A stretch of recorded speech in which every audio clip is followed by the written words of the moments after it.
પાટણ શહેરના ધાર્મિક અને ઐતિહાસિક વિસ્તારોમાં અશાંત ધારો લાગુ કરવાની માંગ સાથે સ્થાનિક રહીશો કલેક્ટર કચેરી પહોંચ્યા હતા। લોટેશ્વર, કેદારેશ્વર સહિતના વિસ્તારોમાં વસ્તીનું સંતુલન બદલાઈ રહ્યું હોવાનો આક્ષેપ કરી રહીશોએ હિજરત અટકાવવા તાત્કાલિક પગલાં લેવાની માંગ ઉઠાવી છે। રહીશોના જણાવ્યા મુજબ છેલ્લા 5 થી 6 વર્ષમાં 150થી વધુ મિલકતોના વેચાણથી અનેક હિન્દુ પરિવારો અન્યત્ર સ્થળાંતર કરવા મજબૂર બન્યા છે। લોટેશ્વર, કેદારેશ્વર, મહોલ્લો સોલરની પોળ, ઝીણી પોળ સહિતના અનેક વિસ્તારોમાં મિલકત હસ્તાંતરણ ઝડપથી વધી રહ્યું હોવાનું આવેદનમાં ઉલ્લેખ કરાયો છે।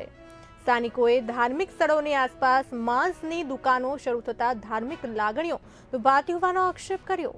લોટેશ્વર મહાદેવ, કેદારેશ્વર મહાદેવ, બહુચર માતાજી મંદિર અને પ્રાચીન જૈન દેરાસર આસપાસનું વાતાવરણ બગડી રહ્યું હોવાનું રહીશોએ જણાવ્યું હતું।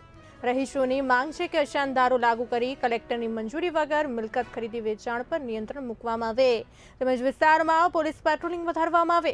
આ મામલે ગૃહમંત્રી, જિલ્લા પોલીસ વડા અને જિલ્લા ભાજપ પ્રમુખને પણ રજૂઆત કરવામાં આવી છે।